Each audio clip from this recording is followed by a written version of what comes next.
다음으로 1위 대가표 산정 방법에 대해서 알아보도록 하겠습니다. 표준 품셈을 기반으로 하는데요. 이것도 표준시장 단가와 마찬가지로 건설기술연구원에서 매년 발표를 합니다.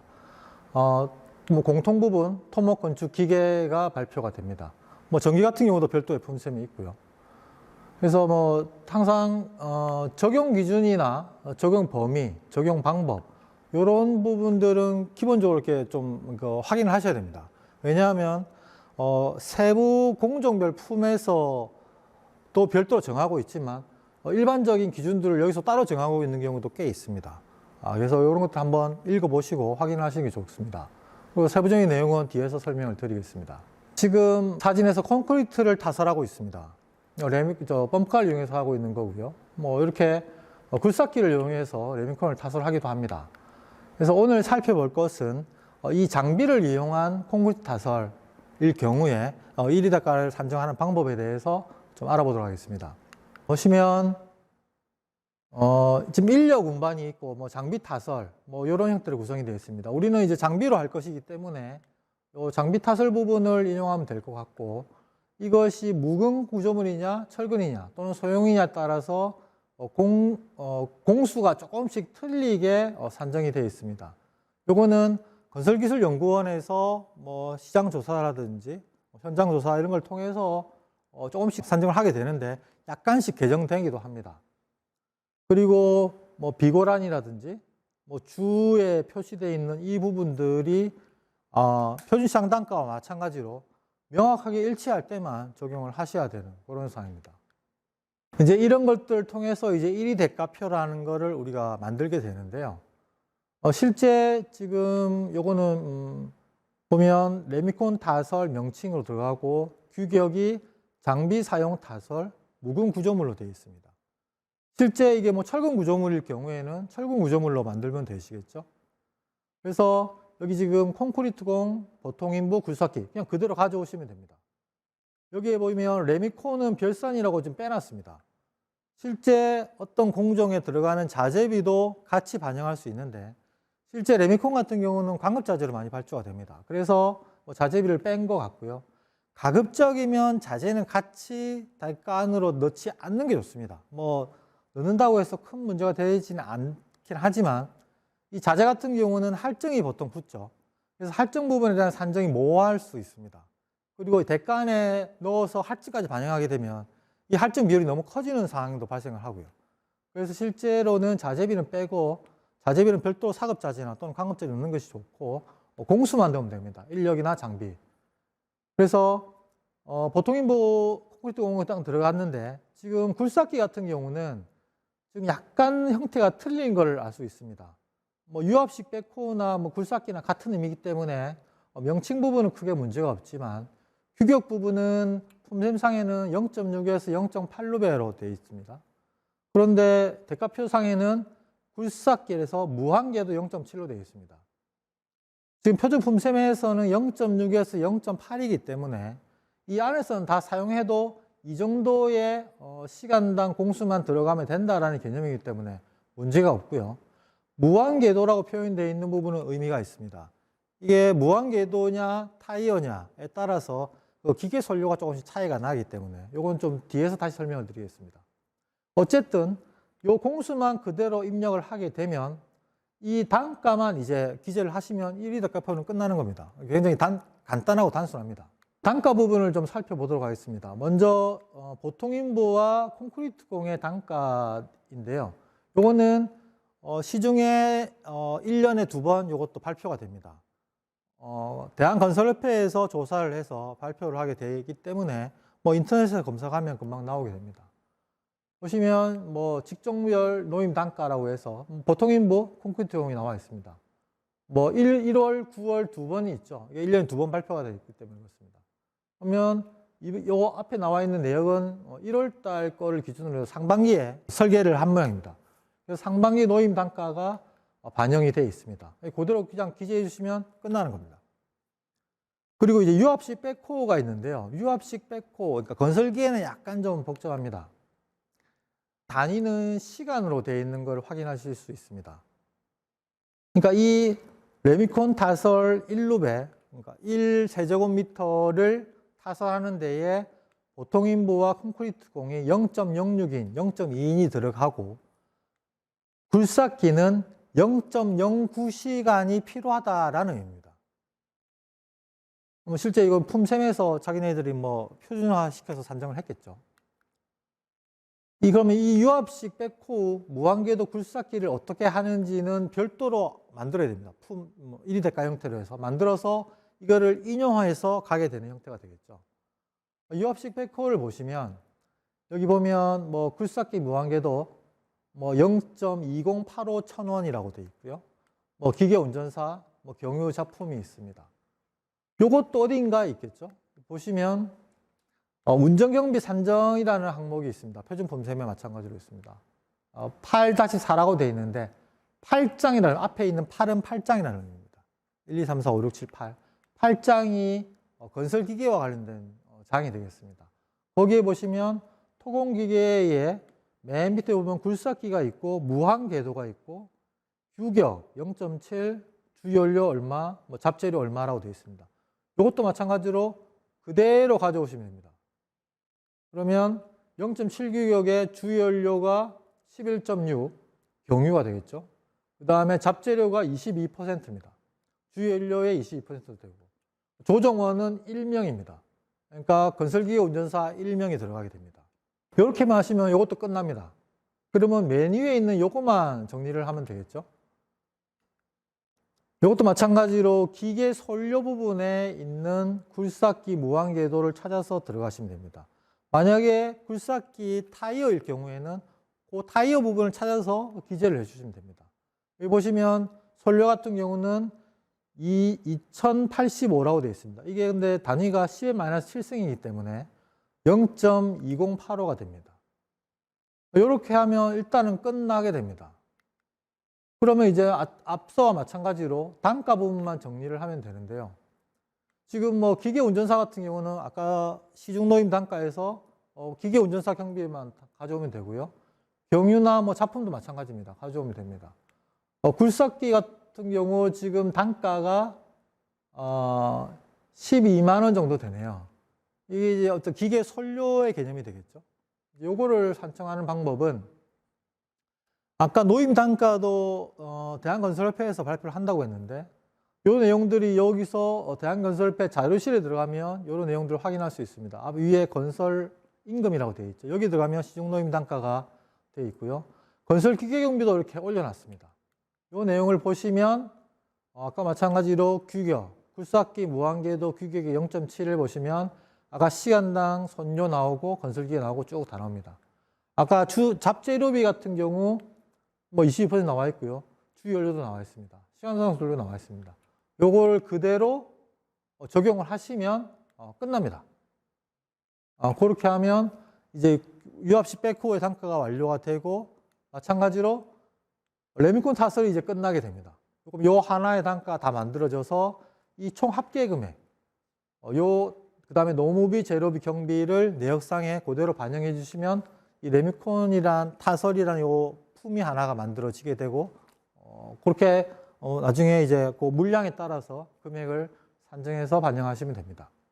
이제 이런 자료들은 실제 저희 그 업무 포탈 부서 게시판에 설계 변경 자료실이라고 있습니다. 여기 들어가시면 저희 부서에서 이런 내용들을 올려놓고 있습니다. 다음으로 이제 단가 산출서입니다. 단가 산출서는 조금 좀 까다로운 부분이 있습니다. 요게 이제 아까 잠깐 보여드린 이제 터파기 토사에 대한 단가 산출서 예시입니다. 보시면 명칭으로 해서 터파기 토사라고 되어 있고 이 갈로에 있는 부분들이 내역서상에 있는 규격으로 들어가게 될 건데요. 보시면 주택가 BH 0.7 90 플러스 인력 10%입니다. 요걸 잠깐 설명을 드리면 터파기인데 토사라는 얘기입니다. 뭐 암일 수도 있겠고 뭐 여러 가지 있겠죠. 그리고 주택가라는 거는 주택가 별도의 할증을 반영할 수 있습니다. 그래서 그걸 표현하기 위해서 이렇게 해놓은 것 같고요. 이게 안 하는 경우도 있습니다. 그리고 이제 BH는 백호우죠. 굴삭기를 얘기합니다. 0.7은 굴삭기 규격이고요. 90 플러스 10은 이걸 만드는 사람이 이 터파기는 순수하게 이 굴삭기로만 할 수 없다. 인력이 10% 정도 들어간다라고 보고 지금 만든다는 개념입니다. 그래서 이 굴삭기에 대한 걸 90%로 잡고 나중에 보통 인부로 해서 아마 10% 정도를 잡은 그런 걸로 보시면 되겠습니다. 일단 살펴보면 지금 빨간 박스에 있는 부분이 Q는 3600 곱하기 QKFE 나누기 CM 뭐 이렇게 되어 있는데요. 이것도 마찬가지로 표준품 셈에 나와 있습니다. 그러니까 이 Q라는 거는 시간당 작업량을 얘기합니다. 모든 건설기계는 이 시간당 작업량으로 작업량을 산정합니다. 이 앞에 있는 8-1-4에 있는 거는 건설기에 대한 표준 공식입니다. 그리고 밑에 나와 있는 8의 2의 3에 있는 굴삭기는 굴삭기에 대한 시간당 작업량을 이 기본 공식을 기초로 해서 새롭게 이렇게 만들어 놓은 겁니다. 의미가 거의 비슷합니다. 이 N이라는 기본식에 있는 이 N이라는 시간당 작업 사이클 수를 3600 곱하기 뭐 쭉 CM 뭐 이렇게 해서 나누어 놓은 겁니다. 3600은 이게 이 초로 들어가기 때문에 이거를 시간당으로 환산한 기수입니다. 3600. 60 곱하기 60 뭐 이렇게 했겠죠. 그런 개념으로 되어 있는데 일단은 우리는 이제 굴삭기를 볼 것이기 때문에 요 3600 곱하기 QKFE 나누기 CM 요거를 어떻게 하는지 한번 살펴보겠습니다. 이 보시면 뭐 이렇게 보완이 한 번씩 이루어집니다. 그러니까 새롭게 신규 단가를 산정할 때는 항상 최신 품셈, 그러니까 설계 변경 당시에 표준 품셈이 어떻게 되어 있는지를 보시고 확인하셔야 됩니다. 지금 관로공사를 하고 있는데요. 아마 이게 터파기는 다 끝난 것 같고 뭐 관을 놓고 있는 장면이긴 하지만 뭐 비슷하게 쓸 수 있기 때문에 제가 한번 사진을 한번 가져와 봤는데요. 이 최적 환산 계수를 보도록 하겠습니다. 최적 환산 계수는 요 앞에 있는 중간에 있는 F인데요. 여기 나와 있죠. 이 최적 환산 계수인 경우에는 토목을 전공하신 분들이면 아마 학교 다닐 때 아마 좀 배우셨을 것 같은데 간단하게만 설명을 드리면 실제 요 맨 밑에 보시면 최적 환산 계수 표라는 게 있습니다. 보면 기준이 되는 Q 구하는 뭐 대문자 Q 뭐 이렇게 돼 있고 뭐 이렇게 돼 있는데요. L분의 1도 있고 뭐 L분의 C도 있고 그렇습니다. 이게 개념이 뭐냐면 실제 우리가 어떤 현장에서 터파기를 하게 되면 일반적으로는 자연 상태의 집안을 이렇게 굴착을 하게 되죠. 그렇게 했을 때 이 자연 상태의 최적을 흐트러진 상태로 간다고 했을 때는 이 L을 곱하면 된다는 의미입니다. 그렇게 되면 이 의미는 우리가 굴착을 해서 덤프 트럭에 흙을 싣게 됩니다. 그러면 원 집안 토사는 자연 상태이고 덤프 트럭에 흐트러진 상태로 싣게 되겠죠. 그러면 덤프 트럭이 실을 수 있는 흙량을 계산할 때 이 원집안 토사 물량에 L을 곱해서 이 실제 운반하는 토량을 산정하면 된다라는 그런 의미로 보시면 됩니다. 그래서 실제 뭐 예를 들면 경암 같은 경우는 L이 굉장히 큽니다. 거의 2.0까지 가죠. 실제 안반을 깼을 때는 최적이 2배만큼 증가하게 되기 때문에 그만큼 많이 싣고 왔다 갔다 해야 되겠죠. 그래서 운반 토량을 산정할 때 많이 쓰이게 됩니다. 반대로 뭐 모래질이나 이런 것 같은 경우는 뭐 1.2 정도밖에 안 됩니다. 그만큼 흐트러져도 최적이 이렇게 많이 증가하지 않는다는 그런 의미겠죠. 그래서 통상은 배수는 토질 시험을 맡기면 토질 성분에 따라서 뭐 L값과 C값을 구해주기 때문에 요 밑에 표를 보시고 간단하게 산정을 해서 운반 토량이나 또는 뭐 다짐 토량 이런 것들을 환산할 수 있습니다. 그래서 그런 거 환산을 어떻게 할 것이냐의 내용이 요 들어가게 됩니다. 다음에 이제 버킷 계수입니다. 요 이제 K가 되는데요. 이 버킷 계수는 실제 이 굴착기의 이 바가지라고 표현하는 그 부분을 이제 버킷이라고 합니다. 실제 이 버킷이 뭐 토질이 어떨 경우에는 이렇게 좀 많이 실을 수 있겠고, 뭐 토질이 안 좋거나 뭐 작업 여건이 힘들 경우는 좀 작게 실을 수 있겠죠. 그거를 이제 환산하는 계수입니다. 토질 조건에 따라서, 현장 조건에 따라서 버킷 계수는 적용하시면 됩니다. 다음으로는 이제 작업 효율입니다. 요 대문자 2로 표현되어 있는 부분인데요. 요건 좀 내용이 좀 많습니다. 뭐 이게 아까도 잠깐 뭐 법기 계수에서도 토질 조건이 나오고 환산 계수에서도 뭐 토질이 어떤 토질이냐에 따라서 내용이 나눠지는데 실제 보시면 이 뭐 모래나 사질토는 실제 흙을 담기가 편하겠죠. 그래서 실제 작업 효율이 좋습니다. 근데 파쇄암 같은 경우는 굉장히 나쁘고 이 토질 상태에 따른 뭐 되겠고 그리고 뭐 흐트러진 상태냐 어떻냐 그다음에 뭐 톱하기에 대해서는 0.05를 뺀값을 한다. 뭐 이거는 그러니까 실제 굴삭기가 산이나 경사진 사면에 절취를 할 수도 있겠고 밑에 있는 톱하기를 할 수도 있겠죠. 뭐 그런 거에 따라서 이 값을 더하고 빼고 이렇게 나오게 됩니다. 그리고 밑에 보시면 뭐 주택가 지역일 경우에는 뭐 이렇게 할 수 있다. 적용할 수 있다라고 표현되는데 이런 것도 적용할 수 있고요. 현장 요건에 따라서 적용을 하시면 되겠습니다. 다음으로는 이제 그 사이클 시간입니다. 밑에 이제 CM이 되겠죠. 그러니까 앞에 여러 가지 조건을 통해서 굴삭기가 삽을 퍼서 이 덤프 트럭에 싣게 되는데 대부분 그럴 경우에 이 회전 각도에 따라서 이게 회전한 시간이 틀려지겠죠. 그래서 이게 90도일 때는 뭐 예를 들면 우리는 지금 0.7루베짜리를 하고 있으니까 90도일 때는 18초가 걸린다는 의미입니다. 한 번 해서 돌아가서 놓고 오는데 18초가 걸린다는 의미입니다. 현장에 시간 되시면 한번 체크해 보셔도 될 것 같습니다. 이게 덤프가 지금 90도 각도에 있죠. 만약에 덤프가 뒤에 있으면 180도로 돌려야 되기 때문에 그만큼 시간 타임이 많이 소요되고 그렇게 되면 실제 이 시간당 작업량이 그만큼 줄어들게 되니까 나중에 단가가 올라가는 그런 형태로 이제 계산이 되게 됩니다. 이제 이렇게 하시면 이제 이 Q가 이제 만들어진 겁니다. Q가 다 완성이 됐으면 시간당 30.24루베의 일을 할 수 있다라는 게 됩니다. 그렇게 되면 실제 밑에 보시면 노무비, 재료비, 경비가 되어 있는데요. 요거는 아까 잠깐 저희가 그 굴삭기에 대한 운전 경비를 산정한 경우가 있지 않습니까? 그 레미콘 할 때.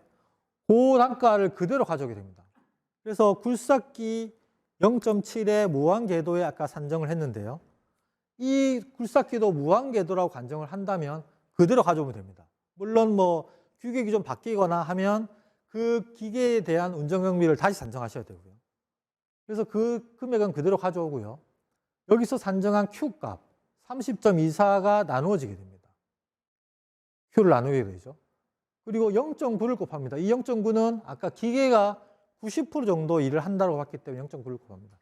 그렇게 해서 노무비, 재료비, 경비가 나누어 산정이 되게 됩니다. 나머지 뭐 인부 같은 경우는 10%만 반영했기 때문에 그렇게 해서 반영을 하시면 됩니다. 그리고 인부 같은 경우는 앞에 0.2인이라고 되어 있습니다. 이 0.2인의 의미는 이게 관로공사의 지금 톱하기 단가거든요. 그러니까 이 톱하기를 하기 위해 온전히 한 명이 투입되지 않는다는 의미입니다. 이게 지금 10%만 인력이 일하지만 이 10%의 인력 자체도 얘가 요거만 하지 않고 뭐 관부설도 하고 다른 뒷정리도 하기 때문에 0.2인만 잡아준 겁니다. 요것도 단가를 구성할 때마다 틀려질 수 있습니다. 뭐 1인을 할 수도 있고요. 그렇게 해서 어차피 10%만 반영이 됩니다. 그렇게 해서 요 전체 합계를 총계를 더하면 전체 노무비, 재료비, 경비가 나오고 총 합계 금액이 5,000원 정도 됩니다. 그러면 이 주택가에서 톱하기를 하는데 1루베, 그러니까 1세제곱미터를 하는 데는 5,000원 정도의 비용을 준다라고 보시면 됩니다. 그렇게 해서 이제 이 내역, 이게 전체적으로 내역서에 이렇게 반영이 됩니다. 뭐 위에 보시면 지금 0.4, 0.2 있는데 이거는 굴삭기 규격이 작은 거일 때도 동일하게 산정을 해서 이렇게 금액이 계산됩니다. 보시면 아마 금액이 조금씩 크게 산정되는 걸 보실 수 있어요. 그러니까 실질적으로 0.2루베짜리 보통 공투라고 하죠. 굴삭기 공투인 경우에는 한 7,900원 정도 써야 됩니다. 그만큼 비용이 많이 드는 거죠. 조금밖에 일을 못하기 때문에. 그런 식으로 이해를 하시면 될 것 같습니다. 여기까지 살펴봤는데요. 지금 유의사항을 간단히 설명드리려고 합니다. 실질적으로 1위 대가나 단가 단출서로 대부분의 품이 이루어지고 뭐 필요한 경우에는 견적서로 반영이 됩니다. 견적서 같은 경우는 보통 경비로만 일식으로 반영하든지 뭐 일부 필요한 경우에는 제노 경우는 나눠서 반영하기도 됩니다. 근데 그 외에 실제 아까 앞서 잠깐 말씀드린 것 같이 이런 지금 조립식 간이 흑마이가 있습니다. 근데 이 조립식 간이 흑마이가 현장에 사용됨에도 불구하고 표준품이 없습니다. 그러면 이걸 어떻게 반영할 것인가에 대한 문제가 생기죠. 실제 지금 이거는 조립식 간이 흑막이고 조금 더 비싼 이거 조절식 간이 흑막이라고도 하고 여러 가지 슬라이딩 이라고도 하고 여러 가지 표현을 하긴 하는데 아무튼 이런 거를 이제 어떻게 산정할 것인가에 대한 문제가 생기는데요. 통상 어떻게 하냐면 이런 품셈이 있습니다. 요거는 건설기술연구원에서 발표한 자료에는 없는데 시중에서 책자로 판매되는 건설 품셈을 사시면 중간중간에 이런 실제로는 표준품이 아닌데 참고 자료 이런 형태로 해서 이렇게 들어가 있는 경우가 있습니다. 밑에 보면 그 업체명도 이렇게 보통 이렇게 돼 있습니다. 어떻게 보면 광고입니다, 광고. 그런데 이거를 그대로 사용하면 약간의 좀 문제 소지가 있습니다. 왜냐하면 이건 표준품이 아니고 업체품이거든요. 그래서 이거를 얼마만큼 인정해 줄 것인가에 대한 문제가 생기는 거죠. 어떻게 보면 이거는 공인납품이 아니기 때문에. 그래서 실제 설계할 때 이런 식으로 반영이 됩니다. 단가 산출서, 아까 그 품을 그대로 가져와서 실제 이런 식으로 단가 산출서를 구성을 합니다. 실제 제가 이제 저희 설계부서에 이제 이거 표준품이 없는데 실제로는 어떻게 반영을 합니까? 라고 제가 질의를 하니까 설계 담당자들이 일정 정도 이렇게 검토를 해서 일부 품을 삭감하거나 조정을 하기도 한다고 합니다. 근데 그 담당자에 따라서 약간 좀 틀리고요. 그리고 설계사가 어느 정도 이렇게 맞게 다시 좀 조정을 했을 경우에는 그냥 넘어가는 경우도 있다고 합니다.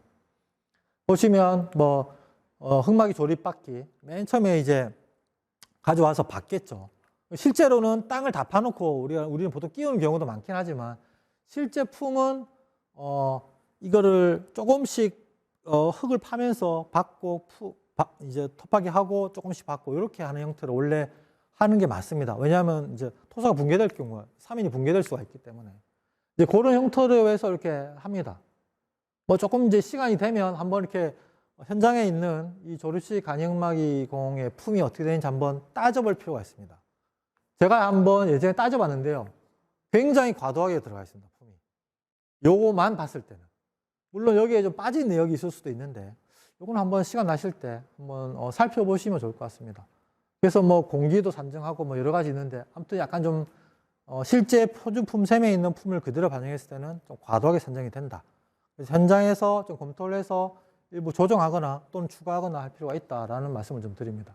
그리고 두 번째 유의사항으로는 모든 품을 볼 때는 이 적용 범위나 또는 적용 기준 이런 것들 좀 유의해서 보실 필요가 있습니다. 요거는 지금 관부설 장에 있는 맨 앞에 공통사항에 되어 있는 내용입니다.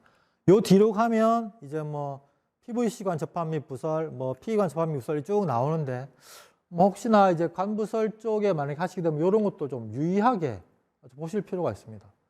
실제 여기 지금 까만 박스로 쳐져 있는 부분이 지금 이 장에서는 요거에 대한 품을 한다라고 이제 설명을 해 놓은 겁니다.